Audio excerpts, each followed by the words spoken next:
Albuquerque, New Mexico, a city of breathtaking sunsets, sprawling deserts, and a dark, unsolved mystery that continues to haunt its people. The West Mesa murders remain one of the most chilling and enigmatic serial killings in modern American history. A story of terror buried beneath the sands, victims forgotten for years, and a silent predator who lurked undetected. But how did this macabre tale come to light? What horrifying secrets lay beneath the dry, unforgiving earth?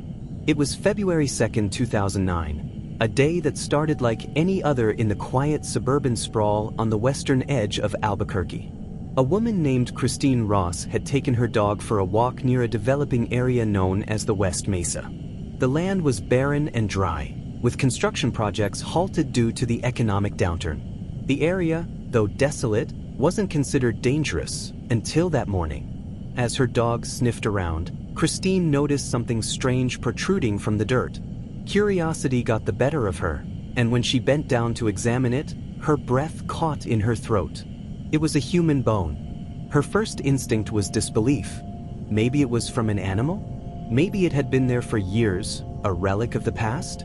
But the gnawing feeling in her gut told her otherwise. She quickly took a picture of the bone and sent it to her sister, who worked as a nurse. The response came immediately: "Call the police. Now." The authorities arrived within minutes, and soon, a chilling excavation began. As forensic teams started digging, what they uncovered would shake the city to its core.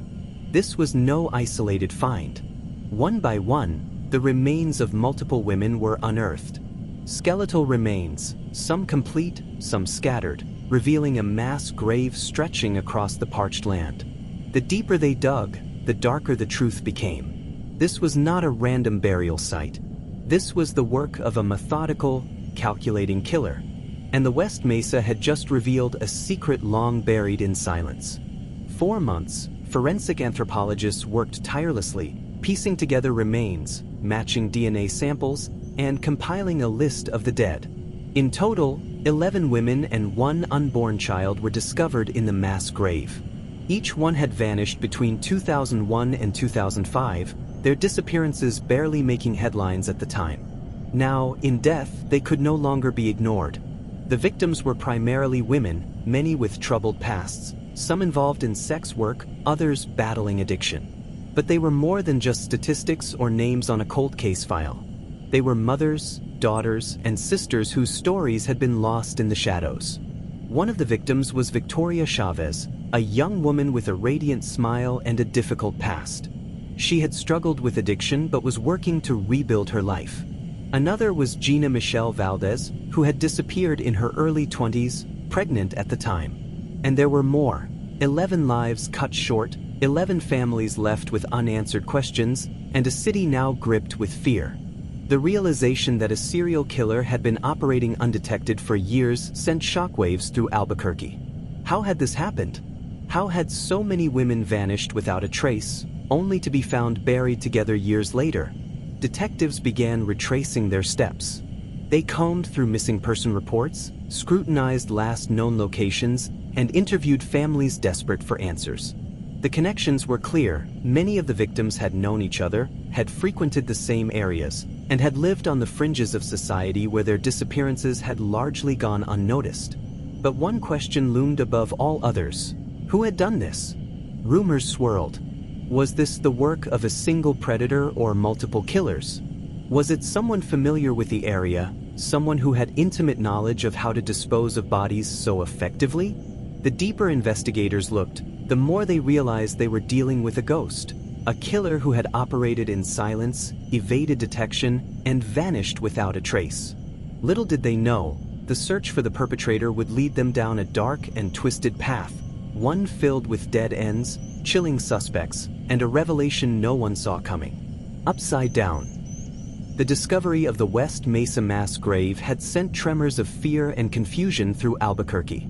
What started as a single bone found by Christine Ross had turned into a nightmarish revelation. But as the days passed, so did the growing sense of dread. The question that had been swirling from the moment the bodies were unearthed loomed larger and larger. Who had committed such an atrocity? The authorities were quick to act. The local police, alongside FBI investigators, were tasked with unraveling this web of horror. They faced the daunting challenge of identifying the victims, many of whom had vanished years before the mass grave was discovered. These were women who had lived on the fringes of society, vulnerable, often ignored. Their disappearances hadn't made headlines, their families hadn't raised alarms in time to catch the attention of the wider public. But now, in death, they had a voice, a grim chorus of silent screams rising from beneath the dirt. Investigators worked tirelessly, matching DNA samples and piecing together the identities of the victims. It was slow, painstaking work. Some families, having long since given up hope, were stunned to hear from the police. The brutal reality was that many of these women had been missing for years, and in their absence, life had gone on. Families had moved on. But now, with the victims' remains brought to the surface, the past had caught up with the present. One by one, the women were identified. There was Victoria Chavez, a woman with a difficult past who had been trying to turn her life around before she vanished in 2004. Then there was Gina Michelle Valdez, a young woman who had been pregnant when she disappeared. Her unborn child, too, was found among the skeletal remains.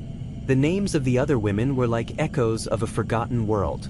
Women who had been invisible in life, but whose deaths had now thrust them into the spotlight of a harrowing investigation. But even as the names were revealed, the search for the killers seemed to go nowhere. In the early days of the investigation, suspicion fell on a range of possible suspects. One of the first theories was that the killer might have been someone who had a personal connection to the victims. Maybe it was a serial abuser, someone who had crossed paths with these women in their troubled lives. But as the investigators looked deeper, they realized the pattern wasn't as clear as they had hoped. One key element that kept surfacing was the location of the bodies, buried in the West Mesa, a remote area with little foot traffic. This suggested that the killer was familiar with the land, someone who knew how to hide their crimes in plain sight, far from prying eyes. The area was sparsely populated, making it the perfect place for a predator to dispose of bodies without drawing attention. A breakthrough came when investigators started looking at suspects who had connections to the area. One name kept cropping up: Terry Rees, a man who had lived near the West Mesa for years. He was a loner, a man with a history of violent behavior and a tendency to isolate himself from the world around him. But despite being questioned multiple times, he had never been formally linked to the crimes. At first glance, Terry seemed like an obvious suspect. His background, his demeanor, everything pointed to him. But there was a problem. No physical evidence could be linked directly to him. No DNA, no fingerprints, nothing to place him at the scene of the crime. His house was searched, but the authorities found nothing to support the growing suspicion that he was the killer. As months went by, the investigation seemed to stall. The case grew cold, and the trail seemed to vanish just as quickly as it had appeared. Detectives turned to forensic evidence, hoping that new technology would yield fresh leads, but even that proved difficult. The killer had been careful, too careful, and had left very little behind. Still, there was one element that couldn't be ignored, a creeping sense that the killer might be closer than anyone realized. The West Mesa, so isolated and desolate, was an odd location for such a crime. But if the killer lived nearby, they would have known just how to avoid detection. Perhaps they were a local, someone who had watched the women in the area, waited for the perfect opportunity, and then struck when no one was looking. Days turned into weeks, and weeks turned into months. The investigation, once filled with promise, now seemed to be nothing more than a cold case. It wasn't until a new lead emerged, something that no one had anticipated, that the case would take a dramatic turn. A woman named Stephanie Brown came forward. She had been a childhood friend of one of the victims, Gina Valdez. She had always suspected something wasn't right about Gina's disappearance, but had never felt she could do anything about it. But recently, a disturbing memory had resurfaced, something that had slipped from her mind over the years. She remembered a man she had once seen with Gina around the time of her disappearance. He had been with her just days before she vanished. And he wasn't just any man, he was a familiar face in the community. Michael Ortiz, a man who had lived in Albuquerque for years and one with a history of criminal behavior. The memory was unsettling, and as Stephanie shared her story with the police, investigators quickly realized that Michael Ortiz had been linked to other incidents in the area. He had been questioned several times during the early stages of the investigation, but the police had never had enough evidence to pursue him further. This time, however, things were different. The new lead was the missing link they needed to reignite the case. Detectives immediately began looking into Michael Ortiz's past. They discovered that he had a long history of violent behavior, with several run-ins with the law. He had been arrested for assault, but never convicted. There were rumors that he had been involved in drugs, and that he frequented the same places the victims had. But despite all this, Ortiz had never been considered a serious suspect. As the investigation gained momentum, the authorities began to piece together a chilling portrait of the man who had once been overlooked. The more they learned about Ortiz, the more they realized they had found their prime suspect. And yet, the question remained, could Michael Ortiz really be the killer? Or was there more to the story than met the eye? As the investigation continued, it became clear that the West Mesa murders were not just the work of a lone killer, they were part of a deeper, darker mystery, one that would reveal shocking truths about the people who lived in the shadow of Albuquerque's deserts. The truth, it seemed, was far more complex and far more terrifying than anyone had imagined. As the police worked tirelessly to build a case, another name began to surface, one that had been lurking in the shadows of the investigation for years but had never been fully explored. Lorenzo Montoya. Montoya was a well-known figure in Albuquerque's underground world. A man with a violent history, he had long been suspected of preying on vulnerable women, particularly those involved in sex work. He had been arrested multiple times, often for violent encounters with women who had barely escaped with their lives. But he had always managed to avoid a long prison sentence. He was a predator who thrived in the darkness, hiding in plain sight. Detectives began to re-examine his past, and what they found was chilling. Montoya had lived just 3 miles away from the West Mesa burial site. That alone wasn't enough to convict him, but the more they dug into his activities, the more disturbing connections they uncovered.